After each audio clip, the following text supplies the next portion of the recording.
पुणे नगर के और पुणे जिले के सभी भारत स्वाभिमान के सम्माननीय कार्यकर्ता मित्रों, मंच पर आसीन आदरणीय दादा भाई जोशी जी, बापू भाई, अन्य सभी सम्माननीय लाड भाई, मैं आप सबका आभार व्यक्त करता हूं इसलिए कि मात्र एक दिन के नोटिस पर यह कार्यक्रम हुआ, कल दोपहर को तय हुआ और आप सब इतनी बड़ी संख्या में यहाँ हैं, तो इसके लिए आपका आभार व्यक्त करता हूं। दूसरा, मैं आपसे थोड़ी देर स्वाइन फ्लू पे बात करूंगा, थोड़ी देर भारत स्वाभिमान के विषय पे बात करूंगा। पहले स्वाइन फ्लू पे बात करके इस विषय को पूरा करना चाहता हूं, फिर बाद में भारत स्वाभिमान के विषय पे बात करूंगा। स्वाइन फ्लू एक बीमारी के बारे में हम सब बार बार सुन रहे हैं, पढ़ रहे हैं अखबारों में, टीवी में, मीडिया में, और डर बैठ गया है, दहशत बैठ गई है मन में। पुणे में तो बहुत ज्यादा। थोड़े दिन पहले मार्च के महीने में ऐसा दिल्ली में भी हुआ था, दिल्ली में बहुत दहशत हो गई थी मार्च 2009 में। इसी तरह से थोड़े दिन पहले मद्रास में भी हुआ था, फिर थोड़े दिन पहले इसी तरह से हैदराबाद सिकंदराबाद में हुआ था। तो भारत के जो बड़े बड़े शहर हैं, जहां पर पैसे वाले लोग रहते हैं, जहां पर परचेजिंग कैपेसिटी ज्यादा है, लोगों की क्रय शक्ति बहुत है, ऐसे स्थानों पर अक्सर ये माहिती फैलाई जाती है या फैल जाती है और लोग डर में और दहशत में आ जाते हैं। पुणे में इतना डर और दहशत हो गया है कि सरकार ने सारी शालाएं बंद कर दी हैं, हॉस्पिटल सिर्फ खुले हुए हैं, बाकी सब बंद है। मैं बार बार पुणे आता रहता हूं। मेरी जिंदगी में पुणे की सड़कों पर इतना आराम मैंने कभी नहीं देखा। कोई है नहीं सड़क पर चलने वाला, सब घर में बैठे हैं, सबको दहशत हो गई है। और दहशत एक ही है कि पता नहीं हमको ये वायरस का इन्फेक्शन हो जाएगा और फिर हमको बीमारी हो जाएगी और हम मर जाएंगे, क्योंकि ऐसा बताया जा रहा है कि इससे मरने की शक्यता है। शरीर की प्रतिकारक शक्ति इतनी कम हो जाती है कि कोई भी व्यक्ति मर सकता है। फिर आपको न्यूज़पेपर से ये माहिती मिली होगी कि पुणे में कुछ लोग मर गए हैं और भारत में भी कुछ लोग मर गए हैं। तो भारत सरकार की ये जो माहिती है कि कुछ लोग मर भी गए हैं, उसने और डर पैदा कर दिया है। और विशेष रूप से पुणे में किसी एक डॉक्टर की मृत्यु हुई थोड़े दिन पहले, उसने सारे देश में चर्चा बहुत कर दी इसकी कि डॉक्टर मर गया तो फिर पेशेंट का क्या है। अच्छा, मैं आपको एक छोटी सी माहिती कह के ये बात शुरू करना चाहता हूं कि मैं दिल्ली से आया परसों आया शाम को। तो दिल्ली हवाई अड्डे पे फ्लाइट पकड़ने के लिए जब मैं आ रहा था तो कुछ परिचित लोग मिल गए मुझे हवाई अड्डे पे। तो उन्होंने मुझे पूछा, आप कहाँ जा रहे हैं? तो मैंने कहा पुणे जा रहा हूँ। क्यों जा रहे हैं? मैं कहा भाई मेरा व्याख्यान है वहां पे, इसके लिए जा रहा हूँ। तो उन्होंने कहा मरने के लिए जा रहे हैं क्या? मैं बोला क्या पुणे में सब मर रहे हैं? वो बोले हाँ, वहां पे स्वाइन फ्लू फैला हुआ है, सब लोग ऐसी हालत में है। तो बाहर वालों को ऐसा लगता है पूरे पुणे में शमशान घाट बन गए हैं, सब मर रहे हैं, हॉस्पिटल में हैं, कुछ काम नहीं हो रहा है। ऐसी इमेज बन गई है पुणे की, ये सारी इमेज मीडिया ने बनाई है। मैं आपको कुछ वास्तविक बात बताना चाहता हूँ, कुछ सच्चाई है जिसको आपके साथ शेयर करना चाहता हूँ, इस दृष्टि से कि आप सब योग शिक्षक हैं, हर दिन आप कक्षाएं लेते हैं, हर दिन आपके योग और प्राणायाम सीखने वाले आपके पास लोग आते हैं। तो आप ये माहिती दूसरों को कहें जो मैं आपसे शेयर करना चाहता हूँ। सबसे पहली माहिती कि स्वाइन फ्लू नाम की जो बीमारी फैलती है वो एक वायरस से, उस वायरस का नाम है H1N1। ये जानकारी आप सबको है, लेकिन जो महत्व की माहिती है वो ये है कि ये वायरस भारत का नहीं है, ये विदेशी है, परदेशी है। और ये जो बीमारी है स्वाइन फ्लू, ये भी देशी बीमारी नहीं है, ये भी विदेशी है, परदेशी है। ये वायरस परदेशी है, ये बीमारी परदेशी है। ये वायरस कहाँ से आया है? तो इस वायरस की हिस्ट्री के बारे में बताया जाता है कि 1.5 साल पहले ये वायरस पैदा हुआ मैक्सिको नाम के एक देश में। मैक्सिको लैटिन अमेरिका का एक देश है और उस देश में एक बहुत बड़ी अमेरिका की कंपनी है, उसका नाम है स्मिथ फूड्स प्राइवेट लिमिटेड करके, बड़ी कंपनी है। वो कंपनी डूकर का मांस बेचती है। हर साल 10 लाख मीट्रिक टन डूकर का मांस बेचती है वो कंपनी। अब 10 लाख मीट्रिक टन डूकर का मांस पैदा करने के लिए कम से कम 1 कोटि डूकर का कत्ल करना पड़ता है, तब 10 लाख मीट्रिक टन डूकर का मांस पैदा हो सकता है। और वहां के जो डूकर होते हैं ना, वो ऐसे नहीं होते अपने जैसे, हाँ, अपने भारत के जैसे डूकर है ना वैसे नहीं होते, उससे तो डबल और ट्रिपल होते हैं। हमारे यहाँ जितनी ऊंची गाय होती है ना, वहां इतने ऊंचे डूकर होते हैं, और एकदम मोटे मोटे थुल, और इतने जास्ती मोटे होते हैं कि चल नहीं सकते, तो खड़े होते हैं धम से बैठ जाते हैं, चल नहीं पाते, भाग नहीं सकते, इतना मांस उनके शरीर पर होता है। और वो मांस उनको इंजेक्शन दे दे के बढ़ाया जाता है, दवाएं दे दे के बढ़ाया जाता है, इंजेक्शन देके दवाएं देके डूकर का मांस बढ़ाते हैं, और वो मांस बेचने का काम वो कंपनी करती है। तो कंपनी का 1 पॉइंट प्रोग्राम है डूकर का मांस बेचना, मुनाफा कमाना और डूकर पालना। तो उनके बड़े बड़े रेंच हैं, उसमें डूकर पालते हैं, हर साल मांस बनाते हैं, फिर उसको बेचते हैं। लेकिन कंपनी के जो मालिक हैं, जो उसके मैनेजर हैं, जो उसके बड़े अधिकारी हैं, कर्ता धर्ता हैं, वो अपने ही डूकर के मांसों को नहीं खाते, वो नहीं खाते, खुद नहीं खाते। मैंने उस कंपनी के कुछ अधिकारियों को ईमेल करके पूछा कि आप पोर्क खाते हैं? पोर्क माने डूकर का मांस। तो उन्होंने कहा नहीं खाते, वो वेजिटेरियन है, दूसरों को खिलाते हैं, खुद क्यों नहीं खाते? तो वो ही मुझे बोलते हैं कि हमको मरने का डर लगता है। कैसे मर जाएंगे? तो वो बोलते हैं ये जो डूकर का मांस है ये इन्फेक्टेड है, और इसमें वायरस बहुत है, और इसमें H1N1 वायरस होने की शक्यता सबसे ज्यादा है। ये जो H1N1 वायरस है ये डूकर में ही जिंदा रहता है, तो वहां के डूकर में ये वायरस जिंदा रह सकता है। और 1.5 साल पहले ये वायरस वहां डिटेक्ट हुआ, और जो लोगों ने डूकर के मांस खाने वाले लोग हैं उनमें से करीब 2000 लोग उससे प्रभावित हुए, और 146 अभी तक मर गए 1.5 साल में। 1 साल 6 महीने में 146 लोग मरे, 2000 लोग इस बीमारी से प्रभावित हुए, जिनको H1N1 वायरस ने प्रभावित किया, वो इन्फेक्टेड हुए। तो आंकड़ेवारी में देखा जाए तो ये कोई बड़ी संख्या नहीं है, 1 साल 6 महीने में 146 लोग मरे। क्यों? क्योंकि दर वर्षी हमारे देश में अगर दूसरी बीमारियों से मरने वालों की संख्या हम ढूंढेंगे तो कैंसर से इस देश में हर दिन 1500 लोग मरते हैं, हर दिन। और साल में कैंसर से इस देश में 40 से 45 लाख लोग मरते हैं।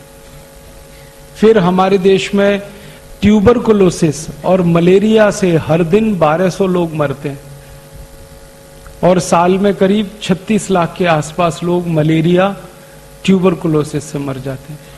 फिर हर दिन हमारे देश में 1000 लोग डायरिया और डिसेंट्री, हैजा और कॉलेरा से मरते हैं, और साल में करीब 35 लाख लोग डायरिया, डिसेंट्री, कॉलेरा से मर जाते हैं। फिर हमारे भारत में बहुत सारे बच्चे हैं, लाखों की संख्या में, जो हर दिन कुपोषण से मरते हैं, जिनके शरीर में शक्ति नहीं है, ताकत नहीं है, और ऐसे ही भूखे मर जाते हैं। पूरा पेट भर के उनको भोजन नहीं मिलता, दूध नहीं मिलता, उसमें मर जाते हैं।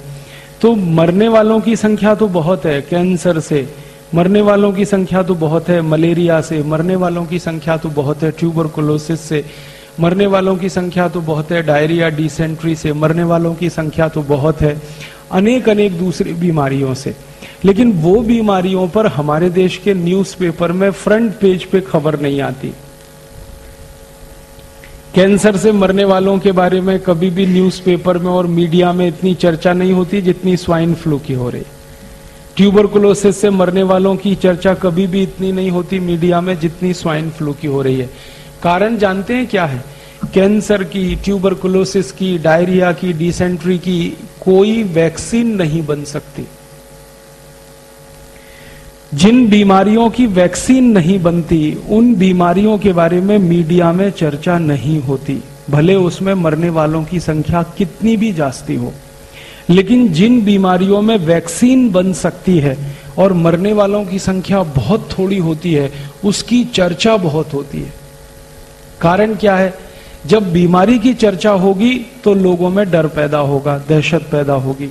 जब डर और दहशत बहुत जास्ती हो जाएगी, जैसा अभी बताया कि एक पत्नी का पति मर गया और उसके मन में इतनी दहशत और इतना डर कि उसने अपने पति के अंतिम शरीर को, माने आखिरी यात्रा को 5 फीट दूर से प्रणाम किया। माने दहशत इतनी जास्ती है कि जो धर्म पत्नी अपने पति के साथ सालों साल रही एक ही कमरे में, एक ही बिस्तर पर, जब उसको ये डर लग गया कि इसको स्वाइन फ्लू हुआ और उससे ये मर गया, तो दूर से ही उसने प्रणाम कर लिया। ये हद है, ये लिमिट क्रॉस हुई है डर की, दहशत की। और ये लिमिट क्रॉस कराने में मीडिया ने बड़ी ताकत लगाई है। मैं जो आपसे कहना चाहता हूं वो ये कि स्वाइन फ्लू का जो वायरस है वो आपको कभी भी प्रभावित नहीं कर सकता। आप पूछेंगे क्यों नहीं कर सकता? हमारे में कोई सुरखाव के पर हैं, या हम भगवान के दूत हैं, या हम ज्यादा योग और प्राणायाम करते हैं, ये कारण है? कारण क्या है? कारण उसमें से दूसरे हैं जो जानने की जरूरत है। सबसे बड़ा कारण ये है कि स्वाइन फ्लू विदेशी वायरस है, विदेशी बीमारी है, और H1N1 वायरस विदेशी है। माने ये वायरस दुनिया के उन्हीं देशों में पैदा होके प्रभावित करता है लोगों को जहां ठंडी बहुत पड़ती है, तापमान बहुत कम होता है। अमेरिका में ठंडी बहुत होती है, कनाडा में ठंडी बहुत होती है, मैक्सिको में ठंडी बहुत होती है, ब्राजील में ठंडी बहुत होती है, फ्रांस में, जर्मनी में, ब्रिटेन में ठंडी बहुत होती है। और आप जानते हैं साल में 6 महीने ठंडी पड़ती है, और साल में 6 महीने तापमान उनके यहाँ 0 के नीचे होता है। -5 डिग्री, -10 डिग्री, -15 डिग्री, -20 डिग्री, कभी कभी तापमान -30, -35, -40 तक चला जाता है। 6 महीने बर्फ ही बर्फ रहती है। सड़क पे बर्फ होती है, मैदान में बर्फ होती है, शेत में बर्फ होती है, छत पर बर्फ होती है। बर्फ 10-10 फीट ऊंची होती है। और यूरोप और अमेरिका में 6 महीने सरकार के सभी विभाग की ताकत इसी बात में खर्च होती है कि सड़क से बर्फ हटाना, शेत में से बर्फ हटाना, चलने लायक सड़क को बनाना, शेत को खेती लायक बनाना। तो जिन देशों में बर्फ पड़ती है, ठंडी बहुत होती है, तापमान 0 के नीचे चला जाता है, ऐसे देशों में तरह तरह के वायरस पैदा होते हैं। और जितनी ज्यादा ठंडी होती है उतने ज्यादा वायरस होते हैं। सामान्य रूप से दुनिया के जितने भी वायरस हैं उनको पैदा होकर जिंदा रहने के लिए कम से कम 27 डिग्री सेंटीग्रेड से नीचे का तापमान लगता है। और 27 डिग्री सेंटीग्रेड से नीचे का तापमान जो जो देशों में हो सकता है, उन्हीं देशों में सबसे ज्यादा वायरल और बैक्टीरियल इन्फेक्शन हुआ करते हैं। अब भारत के बारे में बात करें और पूना के बारे में बात करें। भारत में इस समय महीना चल रहा है सितंबर, माफ करिएगा अगस्त का महीना चल रहा है। अगस्त के पहले जुलाई था, जुलाई के पहले जून था, जून के पहले मई था, और मई के पहले अप्रैल, अप्रैल के पहले मार्च, मार्च में गुड़ी पड़वा से लेकर और दीपावली के दिन तक सामान्य तापमान जो होता है पूरे भारत देश में वो 34 डिग्री सेंटीग्रेड होता है, 35 डिग्री होता है, 36 डिग्री होता है। पुणे का आज का तापमान 33 डिग्री है, और अभी थोड़ी धूप ज्यादा हो जाए ना तो कल ये 35-36 डिग्री हो जाएगा। तो पुणे का न्यूनतम तापमान इस समय 34-35 डिग्री है। सारे देश का न्यूनतम तापमान इस समय 34-35 डिग्री है। 2 राज्यों को छोड़कर, हिमाचल प्रदेश, जम्मू कश्मीर और उत्तराखंड को छोड़कर पूरे देश के 28 राज्यों का सामान्य तापमान 34-35 डिग्री है। इस तापमान में कोई भी वायरस जिंदा नहीं रह सकता, मर जाता है। वायरस अगर पैदा भी हुआ तो ज्यादा से ज्यादा 45 मिनट जिंदा रह सकता, उसके बाद उसको मरना ही है, क्योंकि सूर्य के प्रकाश में, सूर्य के ताप में, सूर्य की गर्मी में कोई वायरस जिंदा नहीं रहता। तो भारत दुनिया में सबसे अद्भुत देश है जहां पर सूर्य का तापमान इतना है, सूर्य का प्रकाश इतना है। यहां तो गर्मियों में मई जून में तापमान +50 डिग्री सेंटीग्रेड होता है। दूसरे देशों में -40 होता है ठंडी में, यहां +50 होता है। कितना अंतर है तापमान का, आप सोचिए। -40 से 0 पे आइए, 0 से आगे 50 तक जाइए, इतना बड़ा अंतर है, इतना बड़ा डिफरेंस है। तो जो देश ठंडी वाले हैं, बर्फ वाले हैं, जहां पर बहुत ज्यादा सर्दी होती है, उन्हीं देशों में वायरस इन्फेक्शन बहुत होते हैं। भारत गर्म देश है, गर्मी वाला देश है, उष्णकटिबंधीय देश है। भगवान ने भारत को ऐसा बनाया है कि सूर्य का ताप इतना तेज है इस देश में, इसकी कल्पना जो है हम तब कर पाते हैं जब हम माइक्रोबायोलॉजी जैसे विषय में पढ़ने के लिए जाएं। तो आप अपने मन से एक भय, एक डर निकाल दीजिए। आपके शहर में, पुणे के पूरे जिले में, पूरे महाराष्ट्र में, पूरे भारत में, जम्मू कश्मीर, हिमाचल और उत्तराखंड को छोड़कर कहीं भी ये वायरस हो नहीं सकता, क्योंकि तापमान इतना ज्यादा है। इसलिए इस बीमारी से आपके प्रभावित होने की कोई दूर दूर तक संभावना नहीं है। इसलिए आपके मरने की भी कोई संभावना नहीं। मन से ये डर निकाल दो। अब आप मुझे तुरंत एक सवाल पूछेंगे, वो सवाल ये पूछेंगे कि फिर थोड़े दिन पहले पुणे में डॉक्टर मर गया और अभी थोड़े दिन पहले कोई एक बेटी मर गई पुणे में, तो ये क्या है? इनमें से किसी भी डेथ में स्वाइन फ्लू कंफर्म नहीं हुआ, किसी भी डेथ में। क्योंकि ये जो डॉक्टर मरा ना, तो होना तो ये चाहिए था कि अगर डॉक्टर स्वाइन फ्लू से मरा तो मरने के पहले डॉक्टर के सारे चेकअप होने चाहिए, या मर गया मरने के बाद सारे चेकअप होने चाहिए। और वो जो चेकअप की रिपोर्ट्स हैं डॉक्टर की, ब्लड की रिपोर्ट उसकी, यूरिन की रिपोर्ट उसके, स्टूल की रिपोर्ट उसके, सब तरह के रिपोर्ट्स, उसका थूक है जो लार है उसकी टेस्टिंग की रिपोर्ट जाहिर होनी चाहिए। आपने पढ़ी है? क्योंकि जाहिर ही नहीं हुई है। क्यों नहीं हुई है? क्योंकि वो डॉक्टर स्वाइन फ्लू से मरा ही नहीं है, वो किसी और बीमारी से मरा, लेकिन उसकी बीमारी को मीडिया ने स्वाइन फ्लू बता दिया, बीमारी कुछ और थी उसको। इसी तरह से एक थोड़े दिन पहले छोटी बेटी मरी यहां पुणे में, उसके भी ब्लड की कोई रिपोर्ट टेस्ट हुई नहीं, कोई कंफर्मेशन नहीं है कि उसको स्वाइन फ्लू हुआ था, और मीडिया ने बता दिया वो स्वाइन फ्लू से मर गई। भारत देश में अब तक जितनी भी मृत्यु हुई है उसकी संख्या 11 है। 11 मृत्यु जितनी हुई है सबके बारे में मैं खोजने की कोशिश कर रहा हूं। किसी की भी कंफर्म रिपोर्ट नहीं है कि उनको स्वाइन फ्लू था। हां, उनकी रिपोर्ट में यह था कि उनको साधारण फ्लू था। साधारण फ्लू और स्वाइन फ्लू में अंतर है। साधारण फ्लू में क्या होता है? सर्दी होती है, खोखला होता है, जुकाम होता है, नाक से पानी आता है, आंख से पानी आता है, गले में दर्द होता है, गला बैठ जाता है, आवाज भी नहीं निकलती है, कभी कभी टेम्परेचर आ जाता है, फीवर आ जाता है, लेकिन फीवर कभी भी 101 डिग्री से ऊपर क्रॉस नहीं कर पाता। शरीर में हल्का फुल्का दर्द रहता है, बहुत थकान लगती है, बहुत कमजोरी लगती है। ये साधारण फ्लू बीमारी के लक्षण हैं। और ये बीमारी हर बार होती है बारिश के दिनों में, इसमें नई कोई बात नहीं है। पिछले साल बारिश आई थी तब भी ये बीमारी हुई थी, अगले साल बारिश आएगी तब भी ये बीमारी होगी।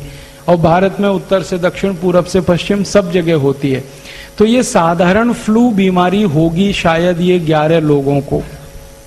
फिर आप बोलेंगे साधारण फ्लू में मौत हो सकती है क्या? कभी कभी होती है। कब?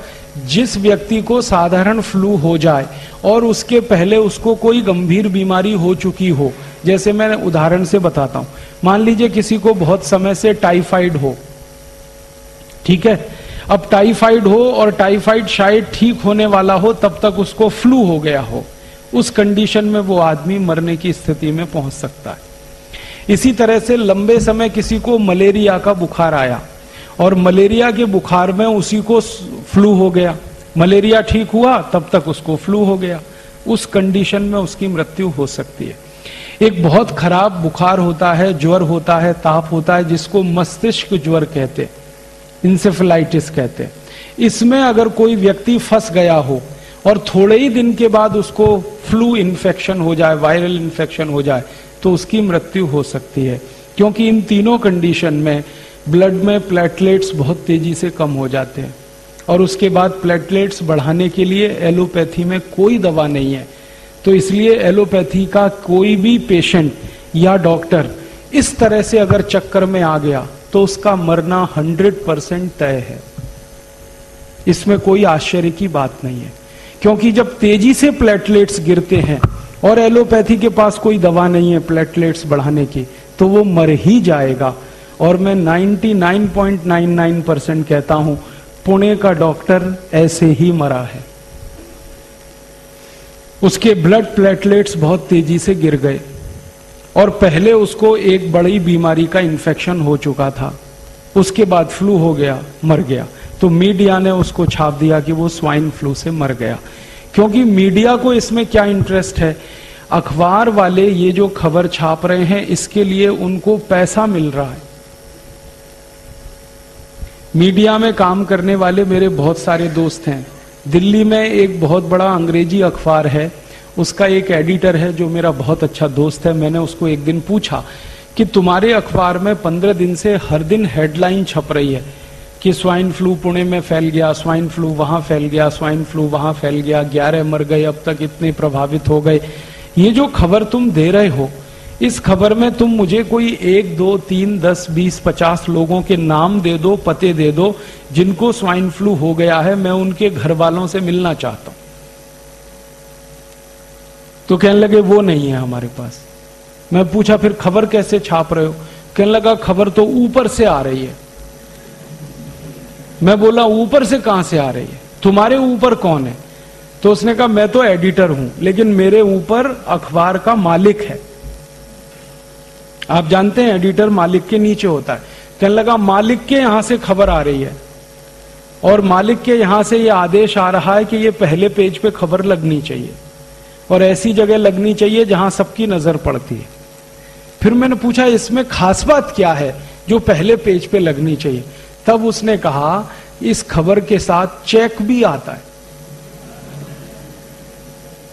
ड्राफ्ट भी आता है, पैसे आते हैं, और जितने ज्यादा बड़े अमाउंट का चेक आता है उतने ही बोल्ड लेटर्स में हम इसको छापते। फिर मैंने पूछा भाई तू ये बता कि कौन देता है ये चेक और ड्राफ्ट? तो उसने कहा एक कंपनी देती है। वो कंपनी कौन है? तो उसने तो मुझे नाम बता दिया, मैं नहीं बताऊंगा आपको। उसने कहा कि एक अमेरिका की कंपनी है, वो हमको चेक देती है, ड्राफ्ट देती है। उस कंपनी का क्या इंटरेस्ट है कि तुमको खबर छापने के लिए पैसा दे रही है? तब उसने मुझे बताया, मैं तो हैरान हो गया। उसने कहा कि ये सब खबर जो छप रही है अखबारों में ये प्रायोजित है। प्रायोजित खबर का मतलब समझते हैं? एडवर्टीजमेंट। जैसे जाहिरात छपता है ना, तो जाहिरात के रूप में खबर छपती है। अभी खबर ही जाहिरात होती है। आप इस बात को समझ पा रहे हैं? खबर ही जाहिरात होती है और खबर को जाहिरात की तरह से छापा जाता है क्योंकि उसके लिए पैसा आता है। और जास्ती पैसा आता है तो पहले पेज पे छापते हैं, कम आता है दूसरे पेज पे छापते हैं, और कम आता है तीसरे पेज पे छापते हैं। किस पेज पर छपेगा वो पैसे से तय होता है। और ये जो एडिटर है ये कोई साधारण अखबार का एडिटर नहीं है, हिंदुस्तान में सबसे ज्यादा बिकने वाले अंग्रेजी अखबार का एडिटर है। और वो एडिटर का मालिक उसको आदेश दे रहा है कि ये छपना चाहिए, इसके साथ इतना चेक है, इसके साथ इतना ड्राफ्ट है। तो आप समझ लीजिए कि मीडिया में ये जो छप रहा है ये पैसे की ताकत से छप रहा है, इसमें सच्चाई नहीं है। फिर उसने जिस कंपनी का नाम लिया, मैंने उसको खोजना शुरू किया तो सारी बात समझ में आ गई। ये वही कंपनी है जो स्वाइन फ्लू की दवा बनाती है। उस दवा का नाम है टेमी फ्लू। तो ये जो टेमी फ्लू नाम की दवा बनाने वाली कंपनी है, मैंने इस कंपनी का सारा हिस्ट्री निकाला तो 10 साल से ये औषध बना रही है टेमी फ्लू। लेकिन 10 साल में दुनिया में कहीं भी स्वाइन फ्लू फैल नहीं रहा है। दवा बन रही है, बीमारी नहीं फैल रही। अब देखो इस बच्चे को भी समझ में आ गई बात। अब आप सोचो दवा बनती जा रही है, हर साल प्रोडक्शन हो रहा है, गोडाउन भर रहे हैं, प्रोडक्शन हो रहा है, गोडाउन भर रहे हैं, बीमारी फैल नहीं रही है तो दवा बिक नहीं रही है। और उस कंपनी के कुछ लोगों ने मुझे बताया कि हमारे पास लाखों लाखों नहीं, 10-10, 20-20 लाख टैबलेट्स एक एक देश के गोडाउन में डंप पड़ी है। 30 देशों में उस कंपनी का बिजनेस है। भारत जैसे देश में उनकी लाखों टैबलेट्स डंप पड़ी है पिछले 10 साल से, और स्टॉक बढ़ता ही जा रहा है। तो उनको अभी ये स्टॉक खाली करना है। ये स्टॉक खाली कब होगा? बाजार में दवा बिके। बाजार में दवा कब बिकेगी? जब आप जैसे लोग वो दवा खरीदें। आप दवा कब खरीदोगे? या तो आपको स्वाइन फ्लू हो जाए तब खरीदोगे, या उसका डर इतना हो जाए स्वाइन फ्लू का कि आपको मरने की बात समझ में आने लगे, तब आप दवा खरीदोगे। दो ही कंडीशन है, आप दवा खरीदो। तो उस कंपनी ने ये अभियान चला दिया। अभियान ये चला दिया कि डर पैदा कर दो, मरेगा तो कोई नहीं क्योंकि बीमारी नहीं, तो मरेगा क्या? वायरस इन्फेक्शन होगा नहीं क्योंकि वायरस ही नहीं है, इन्फेक्शन क्या होगा? तो कंपनी को एक बात तो पक्की मालूम है कि ज्यादा लोग इस बीमारी में फंस नहीं सकते और ज्यादा लोग मर भी नहीं सकते। हां, ये जरूर है कि करोड़ों लोगों के मन में डर आ जाए, दहशत आ जाए, आतंक पैदा हो जाए, तो वो डर के मारे टेमी फ्लू खरीद खरीद के अपने घर में भर के रखें। बाद में बीमारी हो या ना हो, लेकिन खरीद लें आप, बाजार से दवा उनकी बिक जाए, यही उनका उद्देश्य है। और उस उद्देश्य की पूर्ति के लिए वो कंपनी अखबारों में पैसे खर्च कर रही है।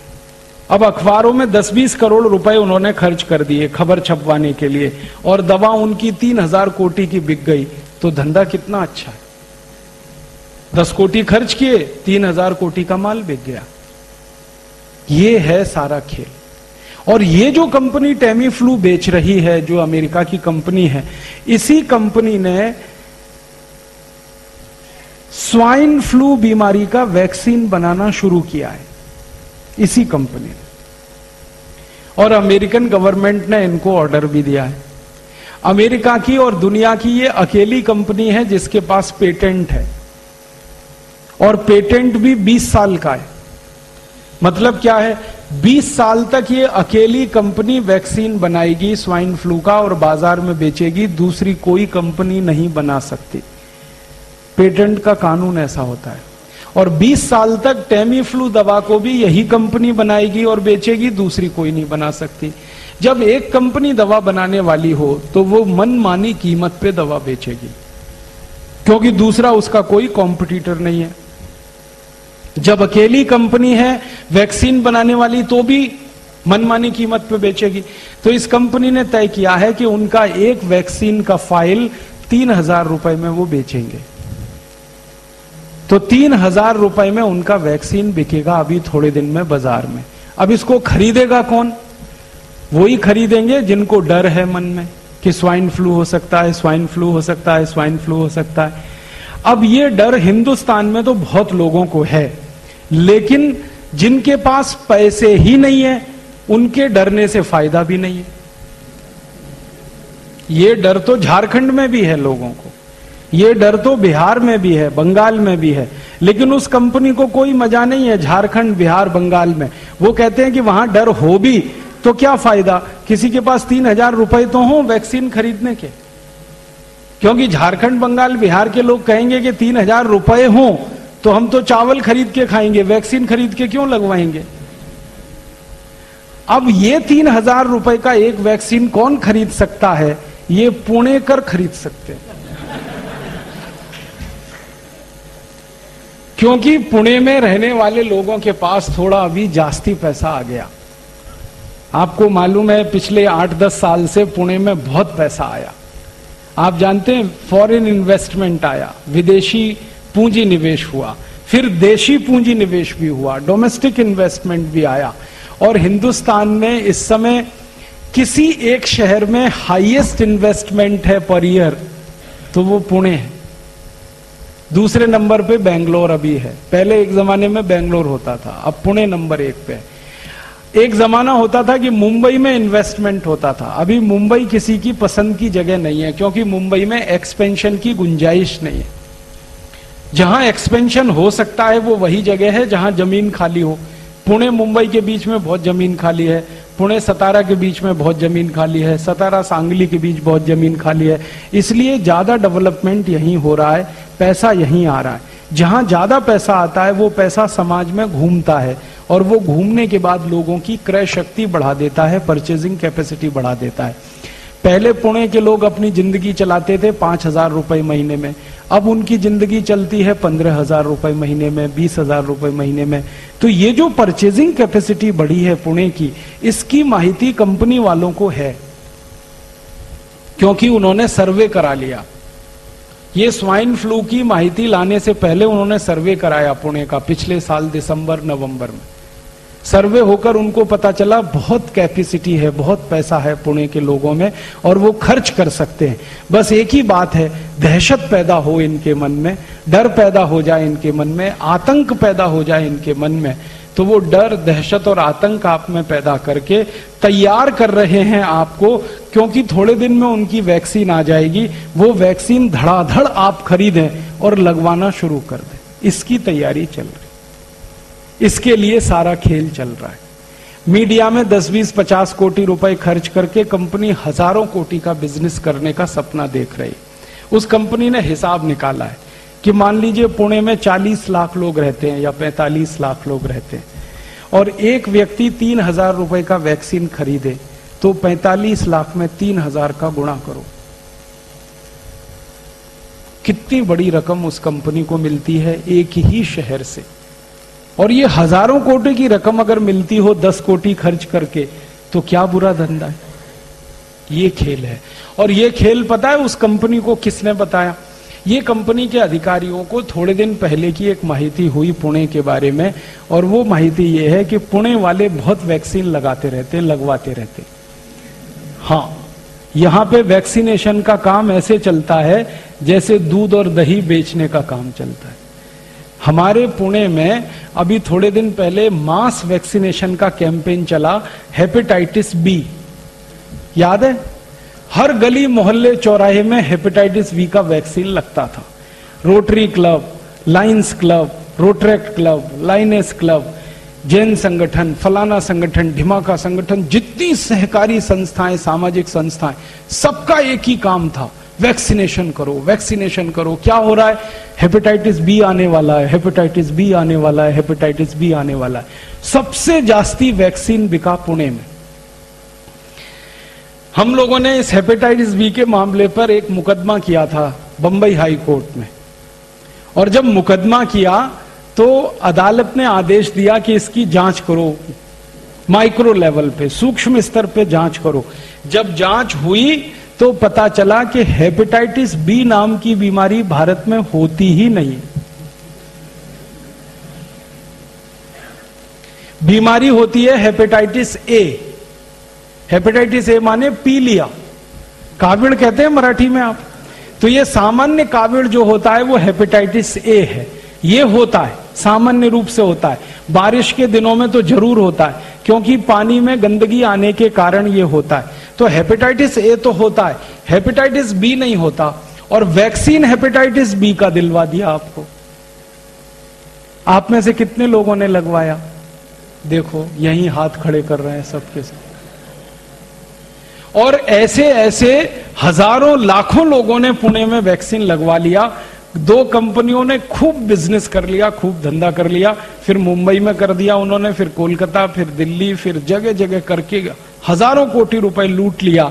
बाद में अदालत का फैसला आया कि जब बीमारी नहीं है तो वैक्सीन क्यों लगाएं। तो अदालत ने आदेश दिया कि अगर कोई मास वैक्सीनेशन कैंप करेगा हेपेटाइटिस बी का, तो उसको जेल में डाल देंगे। उस दिन के बाद से सब सामाजिक संस्थाओं ने बंद कर दिया, और उसी दिन से दोनों कंपनियों ने अपना धंधा भी बंद कर दिया। अब वो कंपनी वालों को मैं मिलता हूं, कहता हूं कि भाई अब क्यों नहीं बेचते तुम हेपेटाइटिस बी का वैक्सीन? तो उन्होंने कहा कि अब हमें बेचने की गरज नहीं है, क्योंकि जितना बनाया था सब बेच लिया हमने। अब तो कोई नया वैक्सीन बनाएंगे, उसको बेचेंगे। अभी तो हमको हेपेटाइटिस बी बेचने की जरूरत नहीं है। तो हेपेटाइटिस बी का जैसे पूरे देश में डर पैदा करके, आतंक पैदा करके सारे देश के लोगों को जबरदस्ती ये वैक्सीनेशन करा दिया गया। उसी तरह की तैयारी चल रही है, स्वाइन फ्लू का डर, आतंक पैदा करके सारे देश के लोगों को जबरदस्ती ये वैक्सीन बिकवाना। अब डर मुझे इस बात का है, दुख इस बात का है कि हेपेटाइटिस बी का वैक्सीन तो 500-700 रुपए का होता था, कहीं कहीं पे 1000 रुपए का था। ये स्वाइन फ्लू का 3000 रुपए का है।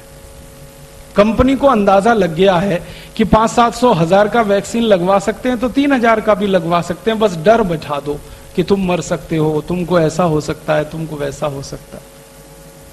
तो ये सारा खेल जो है, एक अमेरिकन कंपनी जो बेच रही है टेमीफ्लू नाम की दवा और जो बनाने जा रही है वैक्सीन, उसका सारा पैदा किया हुआ खेल है। अब महत्व की बात जो समझने की है वो ये कि अगर हम इस कंपनी के दुष्चक्र में फंसते हैं तो हमारा हजारों कोटि रुपए का नुकसान होगा आने वाले समय में। तो भारत स्वाभिमान का जब ये घोषित खेल खेल रही है इस देश में, स्वाइन फ्लू का डर बिठा के हजारों कोटि रुपए लूटने का हमारा धर्म है, हमारा कर्तव्य है कि हम देश के सामने पर्दाफाश करें। और आपसे अच्छा कौन मिलेगा जिसके सामने का पर्दाफाश हो, क्योंकि आप में ये सबसे ज्यादा डर बैठा हुआ। इसलिए मैंने पुणे आने किया, वरना बहुत लोगों ने मुझे डराया, कहां पुणे जा रहे हो, मर जाओगे, इन्फेक्शन, तुमको भी कुछ हो गया तो क्या होगा।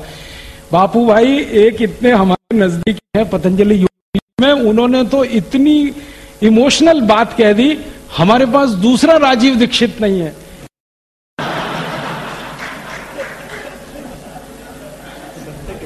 तो मैंने कहा इसका मतलब क्या है, तो उसने कहा नहीं देंगे हम आपको, पता नहीं कल को क्या हो गया। एक राजीव दीक्षित को बनने में कितने साल लगते हैं, अगर तुम चले गए, मर गए, पता नहीं दूसरा कितने साल में आएगा, अपनी लड़ाई पीछे रह जाएगी, इसलिए जाना नहीं पुणे। तब मैंने उसको समझाया कि ये लड़ाई को जीतने के लिए ही मैं पुणे जा रहा हूं,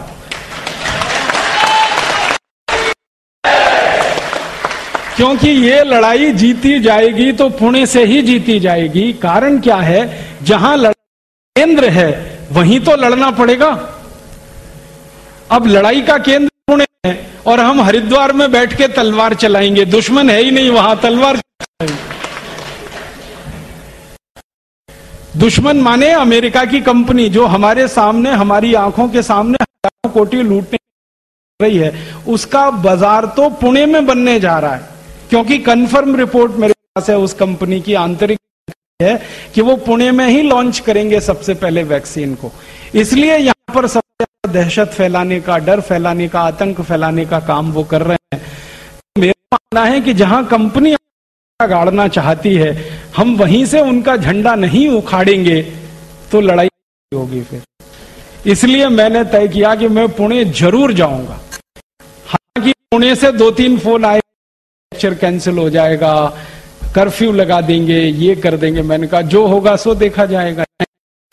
कर्फ्यू लग जाएगा, ज्यादा लोगों से बात नहीं करेंगे तो थोड़े लोगों से बात करेंगे, 10 से करेंगे, 20 से करेंगे, 25 से करेंगे, ये बात शुरू होनी चाहिए। तो आपके सामने मैं एक बिंदु रख रहा हूं, लड़ाई का है, आंदोलन का है, भारत स्वाभिमान के उद्देश्य की पूर्ति का है। भारत स्वाभिमान का उद्देश्य याद रखिए, परदेशी कंपनी भारत से 1 पैसा भी लूट कर ले जाए ये हमें मंजूर नहीं। वो हिंदुस्तान लीवर हो, पेप्सी कोला हो, कोका कोला हो, Procter and Gamble, Procter and Coleman हो, या टेमीफ्लू वाली कोई अमेरिकन कंपनी हो, या वैक्सीन बेचने वाली कोई अमेरिकन कंपनी हो, 1 पैसा भी हमारा ये हमें नहीं। अब इसके लिए हमें पुणे के नागरिकों को तैयार करना है कि वो मानसिक रूप से इतने सशक्त बने, डर निकल जाए, उनकी दहशत निकल जाए, उनका आतंक निकल जाए। और अगर ये आतंक और दहशत हम निकाल पाए लोगों के, तो ये लड़ाई हम जीत लेंगे और 6 महीने के बाद वो कंपनी यहां से जाएगी बिना 1 पैसे का वैक्सीन बेचे।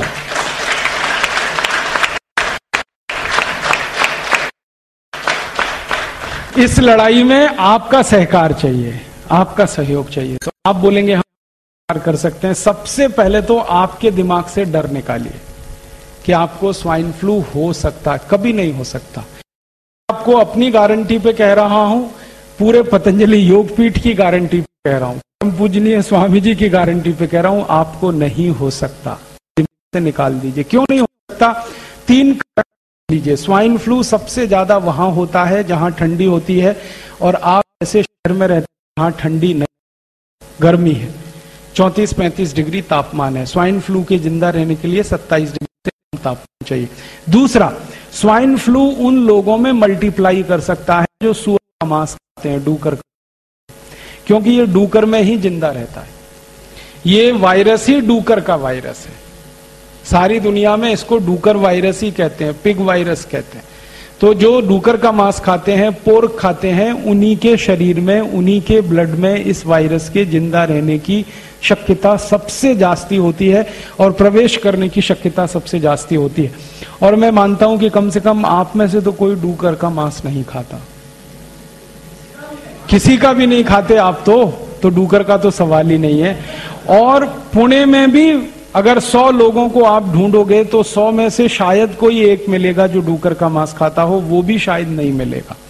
तो पुणे ज्यादा मांसाहारी लोगों का शहर नहीं है, और डूकर का मांस तो यहाँ ज्यादा बिकता भी नहीं है, मुझे मालूम है पहले से। इसलिए पुणे में इस वायरस के होने की शक्यता बिल्कुल नहीं है। और तीसरी और आखिरी बात कि ये वायरस अगर घुस भी गया अपने शरीर में तो नाक के रास्ते जाएगा, मुंह के रास्ते जाएगा। मुंह में ये जो लार होती है ना, लालारस, ये इतना जबरदस्त है कि कोई वायरस इसमें जाते ही मर जाता है। भगवान ने ऐसा बनाया हुआ है। मैं आपको एक मोटी सी माहिती देता हूं जो हमेशा याद रखिए। वायरस को जिंदा रहने के लिए एसिडिक मीडियम चाहिए, अम्लीय माध्यम चाहिए। अम्लीय चीजें जितनी होती हैं दुनिया में, उनमें वायरस जिंदा रहने की शक्यता बहुत होती है। और जो चीजें क्षारपण होती हैं, एल्कलाइन होती हैं, उनमें वायरस जीवित नहीं रहते। हमारे मुंह की जो लार है ना, ये बहुत क्षारीय है, बहुत ज्यादा एल्कलाइन है, इसमें कोई वायरस जिंदा नहीं रह सकता। तो मुंह से अगर वो घुसा और आपके मुंह में लाला रस है तो वो तो मरने वाला है मुंह में ही, इसलिए परेशान मत होइए। और नाक के रास्ते घुसा तो नाक में भी म्यूकस है, और नाक का म्यूकस भी किसी वायरस को जिंदा नहीं रहने देता। अगर आपकी नाक ड्राई हो गई है, एकदम सूखी हो गई है, और मुंह सूखा हो गया है, तभी संभावना है कि वो वायरस अंदर प्रवेश करे और आप में जाके मल्टीप्लाई करे। जिनकी नाक सूखी हो जाती है या मुंह सूखा हो जाता है, वो कौन लोग होते हैं? वो वही लोग होते हैं जिनको कैंसर होता है और 3rd स्टेज का कैंसर क्रॉस कर जाता है, तभी मुंह सूखता है, नाक सूखती। तो ये भी शक्यता नहीं है कि आपको 3rd स्टेज का कैंसर है। 3rd स्टेज का कैंसर वाला तो बिस्तर से उठ नहीं सकता, आप यहां आ कैसे गए? और लंबे समय तक आपको कोई ऐसी बीमारी हो जैसे टाइफाइड है, जैसे मलेरिया है, बहुत लंबे समय तक चल गया टाइफाइड, बहुत लंबे समय तक मलेरिया चल गया, तो शक्यता होती है कि वो वायरस एंट्री करे और मल्टीप्लाई करे। तो ऐसी संभावना दूर दूर तक आप लोगों को नहीं है। इसलिए आप बिल्कुल बेफिक्र रहिए, बिंदास रहिए। ये वायरस एक तो है नहीं, और है तो आपके शरीर में प्रवेश करेगा नहीं, और कर गया तो मर जाएगा। इसलिए आप मत घबराइए, आप मत डरिए। और आप घबराना बंद कर देंगे, डरना बंद कर देंगे, तो आप दूसरों को ये बात कह सकेंगे, वो भी घबराना बंद कर देंगे, डरना बंद कर देंगे। अब इसका दूसरे पार्ट पे मैं जाता हूं कि एक बार को मान लें 99.999% तो ये चांस ही नहीं है कि आपको स्वाइन फ्लू हो, लेकिन 0.00001% मान लें कि एक बार को ये हो जाए, तो क्या करें? तो भी घबराने की बात नहीं है। अपने पास आयुर्वेद में इतनी औषधियां हैं इस बीमारी को ठीक करने की, जितनी दुनिया में किसी पैथी में नहीं। और होम्योपैथी में भी इतनी दवाएं हैं जो और दूसरी पैथी में नहीं। तो आयुर्वेद और होम्योपैथी की दवाओं के बारे में अगर थोड़ी सी माहिती आपको है तो आप इस बीमारी से अपने घर में ही लड़ सकते हैं, अपने को ठीक कर सकते हैं, परिवार वालों को ठीक कर सकते हैं।